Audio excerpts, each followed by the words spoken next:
자, 우리 함께 봉독한 말씀 통해서요, 설교 제목 같이 한번 보시죠. 능력의 기도를 드리라. 아멘. 지난 시간에 이 본문을 말씀을 전하면서 시간 관계상 좀 딱 잘려진 부분이 있어서 오늘 함께 더 나누려고 합니다. 자, 우리는 기도의 사람 야고보, 그가 쓴 편지를 지금 보고 있어요. 야고보서는 좀 오해받는 서신 중에 하나예요. 이게 자꾸 행함을 많이 강조하다 보니까 로마서는 믿음 강조하는데 왜 야고보서는 행위를 강조하지? 근데 그게 아니에요. 믿음은 이미 전제로 되어 있고, 참된 믿음이 무엇이냐라고 했을 때 우리의 삶과 우리의 믿음이 달라질 수 없는 거잖아요. 같은 방향으로 가는 것이잖아요. 물론 차이는 있습니다. 우리의 마음의 원의로 내 육신이 약하여서 더디 움직이게 될 때도 있지요. 그러나 결국 우리의 목표로 하는 것은 살아있는 믿음은 움직이는 것이며 우리의 삶을 통해서 드러나는 것이다 라고 하는 이 야고보서의 진리는 성경 전체가 가르치는 핵심의 진리라고 할 수 있죠. 근데 이 메시지를 누가 받아낼 것인가? 그래서 야고보서의 결론이 아주 뚜렷하죠. 기도를 강조하는 거예요. 이게 그냥 우리 맨정신 가지고 되는 게 아니고, 악으로 깡으로 해서 성도의 삶이 거룩해지는 게 아니고 기도라는 거예요. 기도. 내 의지로도 할 수 없는, 원수 사랑이 의지로 됩니까? 안 되잖아요. 근데 하나님이 우리가 기도하고 또 기도하면 이 마음 중심에서부터, 마치 에서가 동생 야곱 잡아 죽이려고 왔잖아요, 실제로. 근데 하나님이 역사하시면요, 원수지간에도 화친하고 화목하게 만드신다고요. 근데 그 밤에 무슨 사건이 있었어요? 기도가 있었잖아요. 하나님과 씨름하듯 야복에서의 정말 사투와 같은 기도의 밤을 지나니까 철천지 원수 같았던 에서와 극적인 상봉을 이루게 되는 것. 그러니까 야고보서의 마지막 결론은 기도에 있는 것입니다. 기도. 자, 우리는 이 야고보가 낙타무릎이라는 별명이 있을 정도로 한평생을 기도로 살았던 위대한 하나님의 종임을 알고 있습니다. 그 야고보가 성령 강림하였던 그 자리에 모친 마리아와 함께 기도하는 예수님의 동생들에 포함되어 있어요. 예수의 어머니 마리아와 예수의 아우들과 더불어 마음을 같이하여 오로지 기도에 힘쓰더라. 아멘. 이 야고보가 성령 임하기 전부터, 그리고 여기에 벌써 이제 이 땔감이 준비되어 있는데 거기에 불이 붙는 사건이 성령 강림이잖아요. 이 성령의 불을 받다 보니까 이제 야고보가 평생에 뜨거운 기도의 불의 사람이 된 것이죠. 그러면서 그는 모든 것의 결론을 기도로 맺는데, 너희 중에 고난당하는 자가 있느냐? 뭐라고 하죠? 그는 기도할 것이요. 고난을 피해가라고 말하지 않아요. 초대교회의 고난은 일반의 성도라면 누구나 겪을 수 있는 문제였으니까. 근데 그것을 피하지 말고 기도로 돌파하라고 가르쳐주고 있죠. 그리고 조금 더 이 고난의 구체적인 문제로서 질병의 문제가 오늘날처럼 약하게 발달되지 않고 의술이 발달되지 않았던 시절에는 정말 이 면역력을 강화시켜주고 항바이러스제 이런 것 하나만으로도 예방할 수 있는 질병인데, 지금도 문명화되지 않은 나라에서는 그 많은 수의 사람들이 예전 같으면 장티푸스 때문에 죽기도 하고요. 그랬던 시기잖아요. 그래서 그때 야고보는 고난 중에 정말 성도들이 힘들었던 이 질병의 문제도 무엇으로 해결하라고 합니까? 기도로 해결하라고 해요. 믿음의 기도는 병든 자를 구원하리니. 같이 다시 한번 읽죠. 믿음의 기도는 병든 자를 구원하리니 주께서 그를 일으키시리라. 아멘. 병들고 아파하는 성도님들 계십니까? 이런 약속의 말씀을 마음판에 새겨 넣으세요. 새겨 넣으세요. 그러니까 고통이, 통증이 찾아올 때 통증에 머무르면 헤어날 길이 없잖아요. 물론 통증은 누구에게나 고통거리입니다만, 하나님, 제가 질병으로 인하여 통증을 느낄 때 하나님이 말씀이 나를 이끄사 믿음의 기도는 병든 자를 구원하리니 주께서 그를 일으키시리라 하시는 그 말씀을 가지고 기도할 수 있도록 주여 내게 힘을 주소서. 네, 그렇게 주님 앞에 나아가는 거죠. 초대교회로부터 성령의 은사 가운데 신유의 은사가 있었습니다. 저는 지금도 그러한 기적 같은 치유의 일들은 일어날 수 있다고 믿어요. 그러나 여러분이 아셔야 될 것은 하나님의 치유의 방법이 이제는 어떤 하나의 은사적인 차원에만 머무르지 않고 좋은 닥터들을 하나님께서 세우신 거예요. 좋은 병원들을 하나님께서 만들어 주신 거예요. 그래서 더 대단히적으로 더 많은 보편적인 의료의 혜택으로 질병을 고치시는 이도 하나님이신 것을 여러분 믿으시기 바랍니다. 근데 지금도 그렇잖아요. 아무리 좋은 닥터를 만나고 아무리 최신식의 의술을 우리가 알아도 못 고칠 질병들이 있어요. 암은 아직까지도 정복하지 못한 의학의 문제죠. 근데 그런 것들이 있을 때는 어때요? 우리가 하나님의 기적 같은 방법을 의지할 수밖에 없는 거죠. 근데 그러한 방법 중에 그냥 몇몇 은사자들을 통해서만 일어나는 것은 매우 제한적이죠. 그런데 더 보편화된 기적의 방식이 있어요. 그게 뭐라고요? 믿음의 기도는 병든 자를 구원하리니. 여러분, 여기서 말하는 이 믿음의 기도는 은사입니까? 아니에요. 성도라면 누구나 할 수 있는, 심지어 어린아이도 믿음을 가지고 기도하면 저는 이 말씀대로 하나님 역사하시리라고 믿습니다. 거기에 오히려 불순물이 타지지 않고, 천국은 어린아이처럼 받드는 자의 것이라고 했는데 순진한 믿음으로 하나님 말씀하셨으니까 이대로 이루실 거예요, 말씀하실 그대로 이루실 거예요, 이게 순진한 믿음 아니겠어요? 그 믿음을 가지고 기도하면 하나님께서 몇몇 특출한 은사에 의존하지 않고도 충분히 지금도 기적 같은 치유의 역사가 일어나게 하실 줄 믿습니다. 이런 점에서 여러분, 믿음의 기도는 얼마나 강력한 것인가 따라해 보겠습니다. 믿음의 기도는 강하다.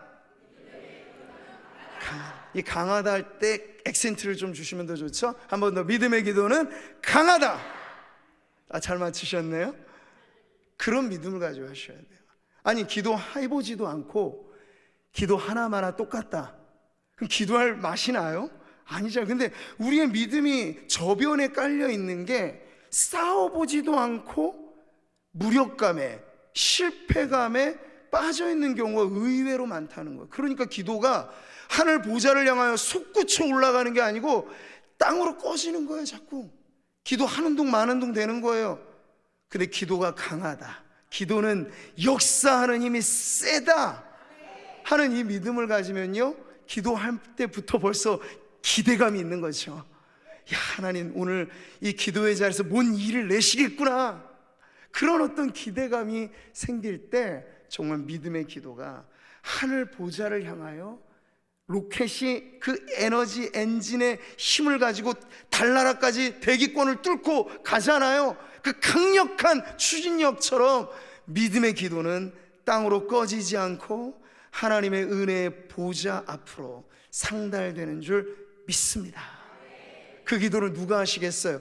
오늘 바로 이 자리에 앉아 계신 우리 성도님들이 그 믿음의 기도를 감당하시기를 축복합니다. 자, 오늘 야고보가 병낫기를 위해서 드리라고 하는 이 믿음의 기도는 근데 연결고리가 있어요. 죄 문제와 연결이 됩니다. 그러니까 이 질병의 문제와 죄의 문제가 어떤 관련이 있다라는 게 바로 이 내용 안에 있는 것이죠. 근데 여러분, 여기서 너무 성급하게 일반화시키면 더 문제가 생깁니다. 이게 무슨 말이겠어요? 모든 질병은 다 죄 때문이야, 이게 성급한 일반화라는 것이죠.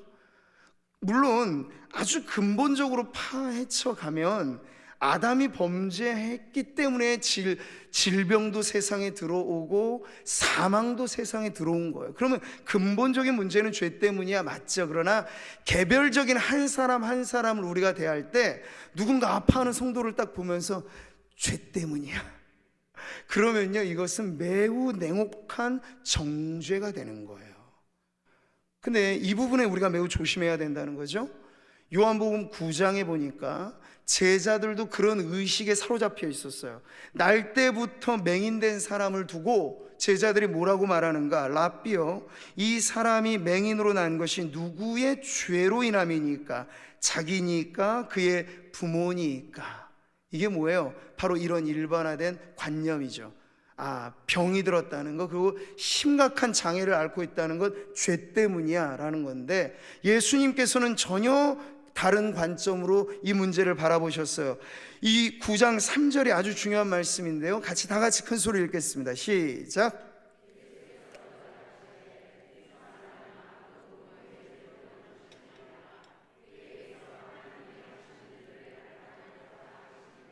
아멘.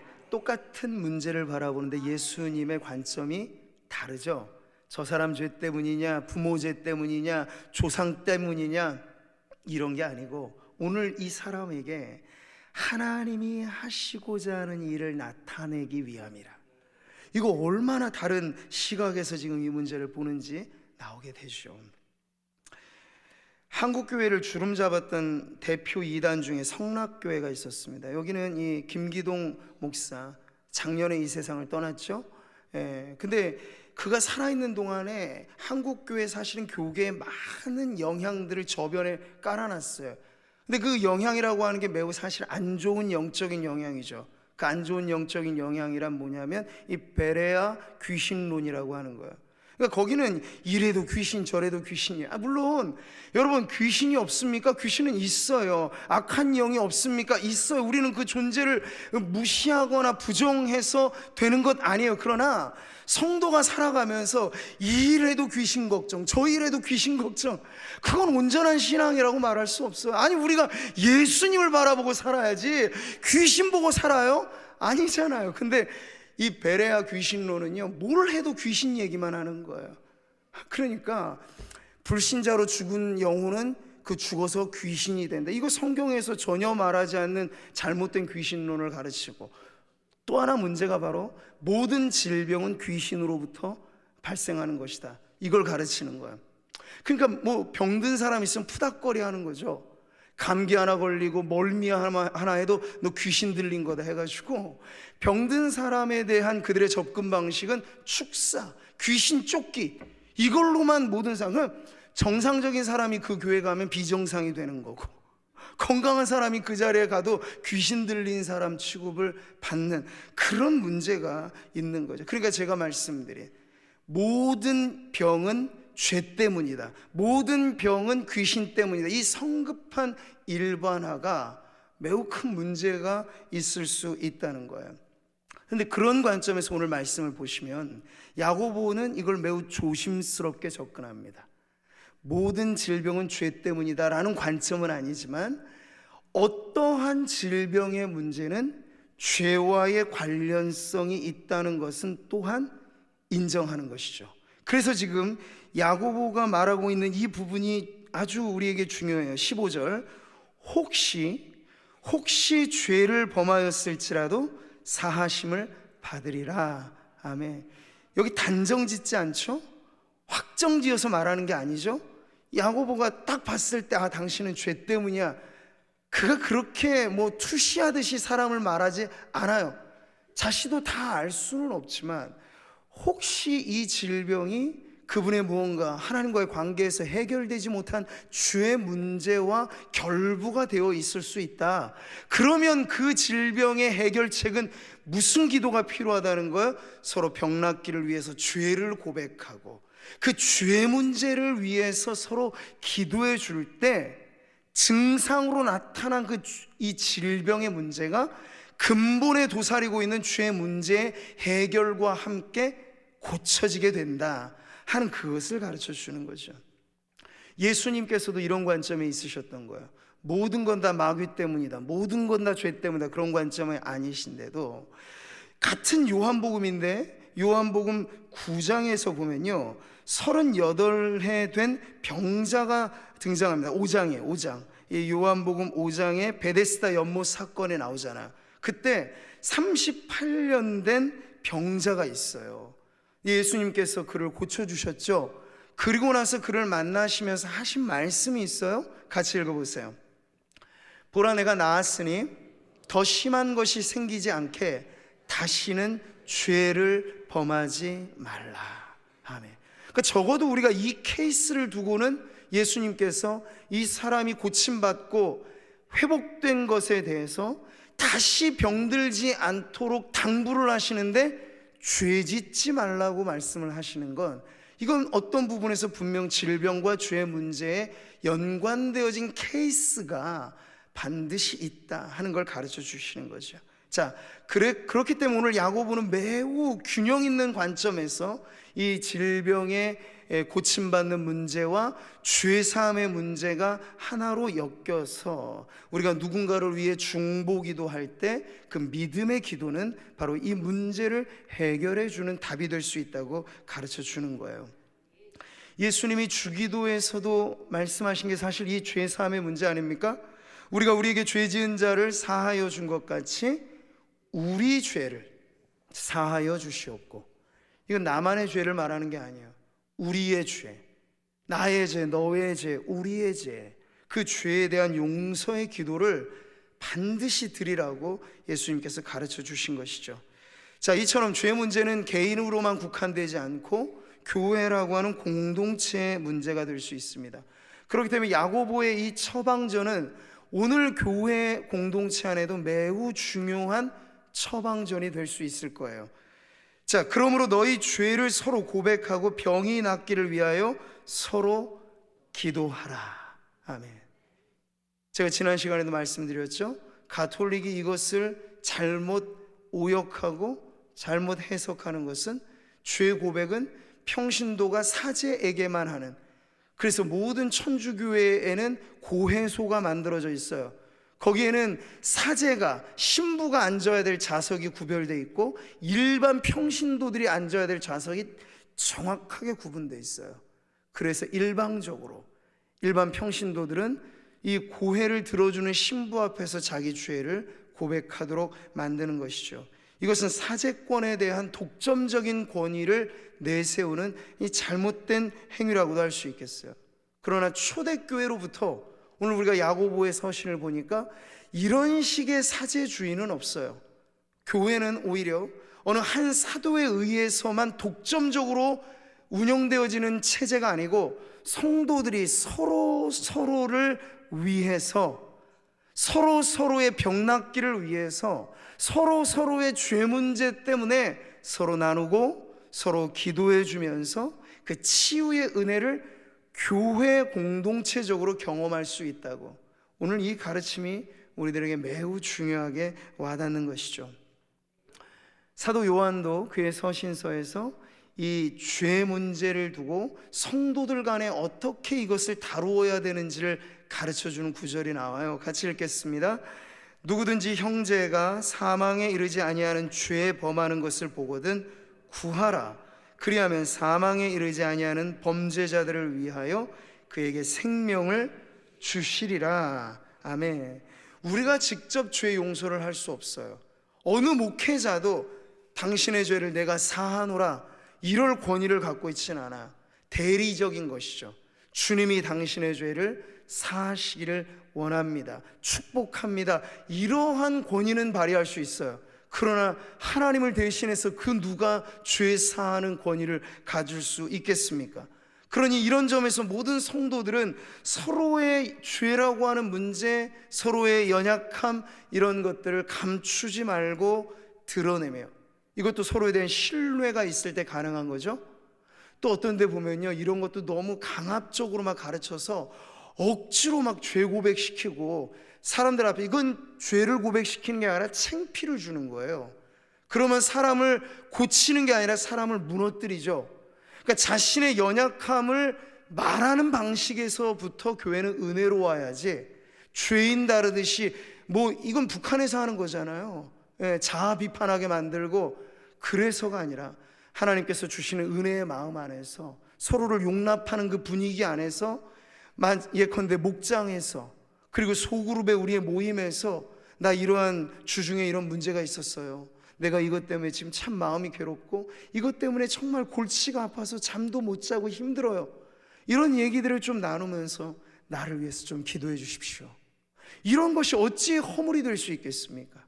오히려 이러한 것들이 나누어지지 않는 교회라면 그건 매우 폐쇄적이고 매우 공동체적인 서로의 관계가 단절되어져 있는 것이라고 오히려 우리는 문제로 볼 수 있는 거죠.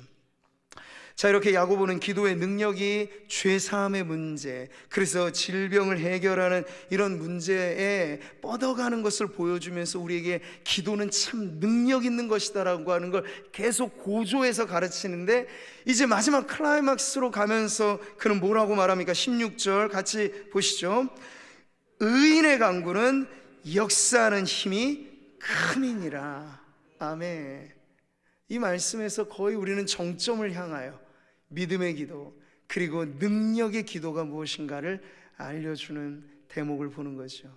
여기 의인의 간구, 의인의 간구, 무슨 뜻일까요? 액면 그대로 우리가 이 말씀을 이해해 볼 수도 있겠고, 이 안에 담겨져 있는 조금 더 신학적인 해석을 할 수도 있어요. 야고보 자신의 또 하나의 별명이 있다고 했죠. 의인 야고보. 그는 죄로 얼룩진 그 시대를 막아서는 방파제라는 별명까지를 갖고 있는 정말 삶 그 자체가 의롭고 거룩한 하나님의 사람이라고 하는 평가를 받았어요. 그런 야고보가 의인의 간구라고 말했을 때는 어떤 그러한 상태적이면서 예수님을 조금 더 거룩하게 닮아가기 때문에 느껴지는 그런 의로움이라고 하는 것도 우리가 적용해 볼 수 있죠. 근데 만약 그 기준만 가지고 이 구조를 본다면 누가 과연 이 역사하는 힘이 큰 능력의 기도를 드릴 만한 자격이 있을까요? 털어서 먼지 한 톨 나지 않는 사람이 의인이라고 친다면, 저도 그렇고 오늘 이 자리에 계신 누가 과연 하나님 앞에 이 믿음의 기도를 드릴 수 있겠습니까? 그러니까 이 의로움이라고 하는 건 이제 조금 더 우리가 깊이 들어갈 필요가 있겠죠. 바로 예수 그리스도, 그분의 피 흘리신 공로로 우리의 죄가 씻김을 받았을 때, 아브라함은 하나님을 믿었을 뿐인데, 그저 믿었을 뿐인데 하나님 그 믿는 아브라함을 뭐라고 말씀하셨죠? 너는 의롭다 인정해 주신 거예요. 이걸 우리는 칭의라고 말하죠. 사실 성경이 하나님의 은혜의 보좌 앞에 담대히 나아가는 비결을 가르쳐 줄 때 자기 자신의 공로로 만들어진 의로움이 아니고 예수의 피를 힘입어 보좌에, 은혜의 보좌 앞에 나아갈 담력을 얻는다고 히브리서는 가르쳐 주고 있어요. 그러니까 이 역사하는 힘이 크도다라고 말하는 의인의 간구에는 저는 이 의미가 분명히 중요하게 있다고 믿습니다. 저나 여러분이나 털을면 늘 먼지가 있어요. 이리 보고 저리 보면 정면의 모습은 다 바르죠. 그러나 측면에서 보고 뒷면에서 보면 어디 뒷면까지 완전히 다 깨끗하고 완벽하고 그럴 수가 없잖아요. 저는 뒷면도 거울로 잘 빗기는 합니다만 자다 일어나면 뒤에는 부시시해질 수도 있어요. 우리의 삶이란 게 그렇다고요. 그런데 그런 턱끝만큼도 오점이 없어야 응답받는 능력의 기도가 된다. 누가 이 앞에 서겠습니까? 근데 믿으시기 바라요. 주님이 의롭다 말씀하시는 이는 나는 예수님을 믿었을 뿐인데 예수님이 흘리신 그 보혈이 나의 모든 죄를 흰 눈보다 더 희게 씻으셨다 라고 하는 그 의인됨의 믿음을 가지고 하나님 앞에 나아가 기도할 때 그 기도는 강력한 능력이 나타나는 기도가 될 것입니다. 야고보가 강조하는 게 아마 이런 부분인 건 확실해요. 왜냐하면 예증을 들고 있는데 예를 들기를 누구를 듭니까? 엘리야라고 하는 인물을 예로 들지요. 자, 17절 말씀이에요. 엘리야는 우리와 성정이 같은 사람이로되. 아멘. 이 구절이죠. 의인의 간구는 역사하는 힘이 크도다라고 말한 다음에 엘리야는 우리와 성정이 같은 사람이로되. 그러니까 의인의 간구에 예를 들고 싶은 거예요. 능력의 기도에 예를 들고 싶은 거예요. 그럴 때 구약의 대표적인 선지자 엘리야를 세우죠. 근데 그냥 엘리야를 가르치면 좋은데 뭐라고 말해요? 우리와 성정이 같대요. 이게 무슨 말입니까? 엘리야도 똑같은 사람이에요 라는 거예요. 엘리야나 우리나 엘리야가 초능력자이기 때문에 하늘의 문을 닫기도 하고 열기도 했다, 그게 아니고 엘리야나 우리나 똑같이 사람이다, 거기에선 똑같다, 차이가 없다. 그러나 그가 능력의 기도를 드릴 수 있었던 비결이 있으니 의인의 간구. 강조는 여기에 있는 거예요. 예수님을 믿어 의롭다함을 받은 사람이 그냥 그렇게 기도해서 능력 있는 기도가 되지 않고 간구, 간절한 기도, 하나님께서 들어주실 때까지 드리는 기도, 이게 엘리야 기도의 핵심이죠. 그렇지 않아요? 손바닥만한 구름이 떠오를 때까지 엘리야는 기도하고 기도하고 또 기도하고 또 기도하고, 그러기를 7번. 완전 수예요. 그러니까 이건 끝날 때까지 내가 포기하지 않겠다고 하는 그 간구가 있으니까 닫혔던 하늘이 열려지는 놀라운 능력이 나타나게 되었다 하는 것이죠. 사랑하는 성도 여러분, 야고보는 지금 이 말씀을 통해서 결론은 기도인데 일반 성도들 기죽으라고 이 말씀 주시는 게 아닙니다. 여러분은 백날 노력해도 나같이 기도 못할 거예요. 그렇게 야고보가 자기를 뽐내려고 이 말씀하는 겁니까? 여러분은 죽었다 깨라도 엘리야처럼 기도 못할 거예요. 그러라고 이 말씀 주신 거예요? 아니에요. 모든 성도가 믿음으로 기도하면 그 믿음의 기도는 우리의 생각하는 것보다 강력한데, 어느 정도 강력하느냐? 하늘을 닫기도 하고 닫힌 하늘이 열리기도 하는 그 자체가 기적이죠. 기적의 출처가 될 수 있다고 용기를 북돋아 주시는 거예요. 할렐루야.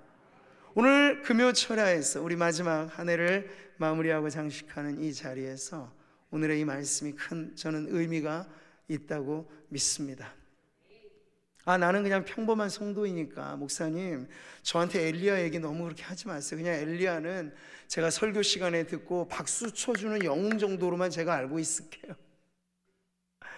우리가 매 새벽 지금 아브라함 얘기를 듣는데, 아브라함 보면서 영화 관람객처럼 성도님들 우리는 그렇게 못 사는 거 아시죠? 근데 아브라함이 대신 그렇게 살아가는 거 보시니까 저 로맨틱한 영화 배우의 주인공들이 우리는 죽어도 못할 저 사랑하는 거 보고 그냥 감동이나 받으세요.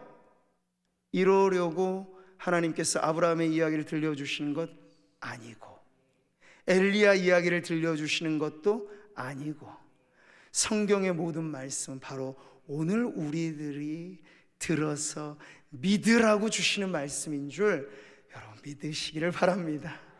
할렐루야. 하나님이 바라시는 거예요. 오늘 야고보서를 통해서 오늘 기도하는 성도들이 믿음의 기도를 드리시기를, 오늘 기도하는 성도들이 능력의 기도를 드리기를 바라시는 거죠. 우리도 할 수 있습니다. 엘리야나 우리나 똑같은 사람인데 여러분도 아마 어떤 문제에 있어서는 당장에 구름이 안 떠요? 그렇게 포기하지 마세요. 아브라함은 10년 지나 20년 지나 25년째 겨우 아들을 하나 얻었습니다. 아브라함의 기도가 언제까지 연장된 거? 25년. 여러분 지금 어느 문제 하나 두고 25년째 기도해 오시는 것 있으십니까? 우리는 1년만 지나도 이게 아닐 거라고 스스로 단정짓죠? 아닌가 봐, 이 길이 아닌가 봐, 이거 하나님 뜻이 아닌가 봐. 뭐가 아니에요. 하나님께서 우리를 계속해서 더 기도하라고, 더 기도하라고, 중요한 문제일수록 더 기도하라고 우리에게 말씀하시는 걸 거꾸로 우리가 받아들여서 이거 아닌가 봐. 여러분 오늘 이 말씀 앞에 반응할 때 믿음으로 반응하시기를 바랍니다. 여러분 개인과 가정과 자녀들, 일터와 산적해 있는 우리들의 많은 기도의 제목들이 믿음의 기도로 하나님 앞에 올려드려지고 능력의 기도로 하나님의 은혜의 보좌 앞에 상달되기만 한다면, 하늘이 닫혔다는 건 이만저만한 큰 문제가 아니죠. 근데 그 큰 문제도 능력의 기도로 해결됨을 오늘 우리가 이 말씀을 통해서 믿고, 오늘 이제 우리도 믿음의 기도로 주님 앞에 나아가리라 결단하는 저와 여러분 되시기를 주님의 이름으로 축복합니다.